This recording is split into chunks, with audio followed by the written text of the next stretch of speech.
આપણે આજે પુષ્ટિ સંહિતા ભાગ પહેલો પાના નંબર 206 207 પાંચાભાઈના ત્યાં પુષ્ટિ સંહિતાનું મંડાણ મંડાવવાનું છે. ચતુરાદશીનો દિવસ છે, જેઠ મહિનાની વદ ચતુરાદશી, અને ભગવદી જૂથ પધાર્યું છે. તો એ દિવસે બધા ભગવદીઓની પ્રસાદ લેવાનો સમય થયો છે. તો એ આપણે પ્રસંગ છે પ્રસાદ ધરવાની રીત, એ વિશે આપણે લઈશું કે પાંચાભાઈએ પ્રસાદ ધરવા માટેના જણને ચૂંટી કાઢ્યા.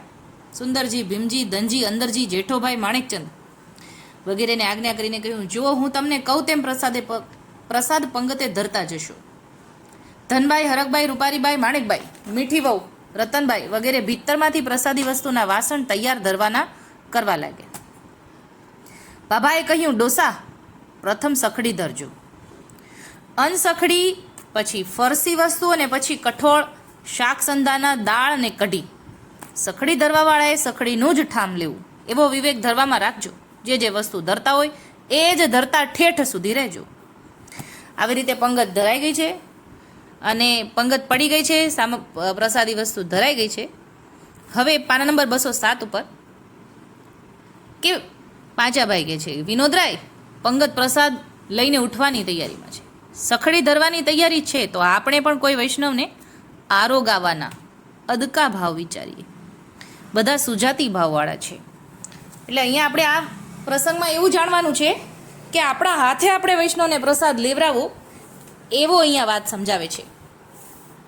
કેમ કે સુજાતી ભાવવાળા છે બધા.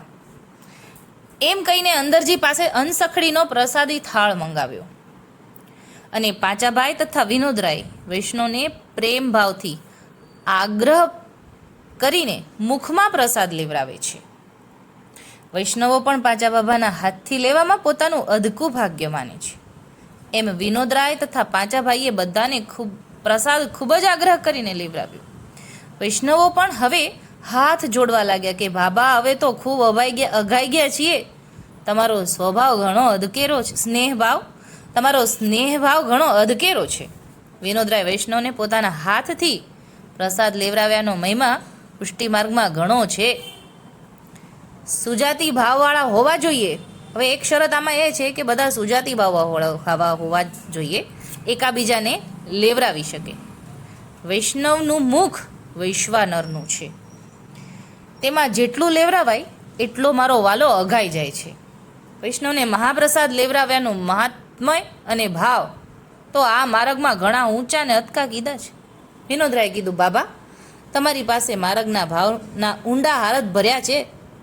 વૈષ્ણવ પ્રસાદ લીએ ત્યારે એક વૈષ્ણવને પ્રસાદ લેવડાવ્યાનું તો ઠાકોરજીએ શ્રીમુખે કહ્યું છે. એક વૈષ્ણવને પ્રસાદ લેવડાવવાથી અમારું સહસ્ત્રવારનું ભોજન થયું ગણાય. આ વાત પ્રસંગ વચનામૃતે શ્રીમુખથી કહ્યું છે. એટલે આવું વિનોદરાય પાંચા બાબાને કહે છે કે તમારી પાસે તો ઘણું બધું માર્ગના ઊંડા ભાવના હાર્દ ભર્યા છે, પણ ઠાકોરજીએ શ્રીમુખથી આવું આજ્ઞા કરેલી છે કે એક વૈષ્ણવને પ્રસાદ લેવાથી અમારું એટલે કે ઠાકોરજીનું સહસ્ત્રવારનું ભોજન થયું ગણાય. તો પછી એ ફળને કોણ જતું કરે? કોટાન કોટી યજ્ઞ તો આની તુલનામાં ક્યાંથી આવી શકે? એટલે વૈષ્ણવને પ્રસાદ લેવડાવવાની તુલનામાં ક્યાંથી આવી શકે? આ તો પૂર્ણ પુરુષોત્તમ સાક્ષાત યજ્ઞ ભોગતાઓના પણ સ્વામી. આ પ્રસંગનું વર્ણન કોઈની સાથે સરખાવાથી ન થાય. અને પછી સર્વને સખડી ધરવા લાગ્યા.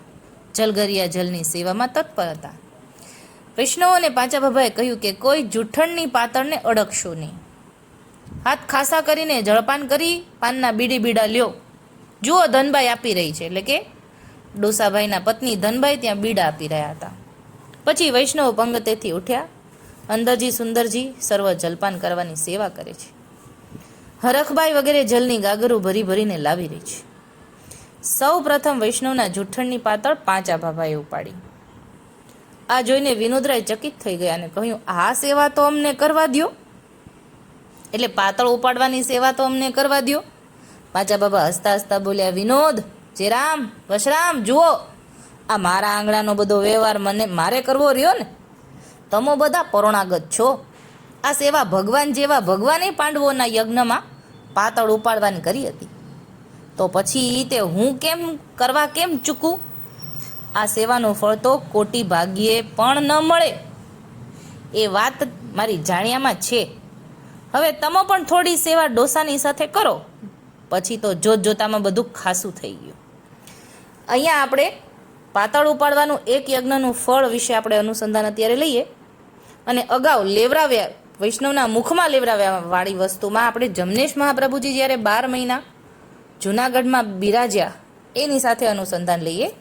પણ પહેલાં અહીંયા જે પાંડવોનો યજ્ઞની વાત ઉલ્લેખ કર્યો છે, આપણે અગાઉ નાની વાતમાં 1 વર્ષ પહેલાં આવી ગયો છે, પણ અત્યારે અનુસંધાન કરી લઈએ કે અહીંયા પાચા બાબાનો ઉલ્લેખ કેમ કરે છે કે જ્યારે કૃષ્ણ ભગવાન પાંડવોની સાથે યજ્ઞમાં હતા, જ્યારે કોટી બ્રાહ્મણોને યજ્ઞ કરાવ્યો હતો, ત્યારે પાતળ ઉપાડવા માટે કૃષ્ણ ભગવાન પોતે ઉપાડવા માંડ્યા. ત્યારે યુધિષ્ઠિર રાજાએ પૂછ્યું કે આનું મને સમજાયું નહીં.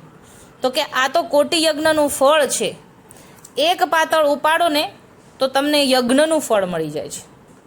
તો પછી આ તમે તો આજે યજ્ઞ કર્યું અને આ તો મેં એક પાતળ ઉપાડીને એક યજ્ઞનું ફળ લઈ લીધું, એવું કૃષ્ણ અવતારમાં કૃષ્ણ ભગવાને પાંડવોને કહી છે.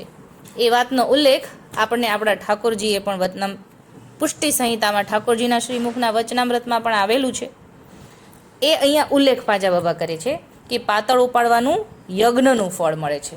હવે ઉપર આપણે અગાઉ આવ્યું ને કે વૈષ્ણવને આરોગાવાના અદકા ભાવ વિચારીએ, બધા સુધાતી ભાવવાળા હોવા જોઈએ.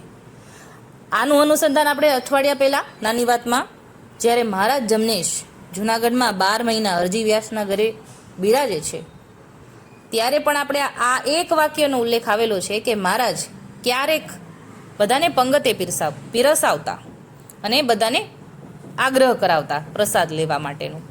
પંગત ઉપર પોતે મહારાજ પધારે એટલે મહારાજ પીરસાવતા અને બધાને આગ્રહ કરાવતા કે આજે આ સામગ્રી બનાવજો.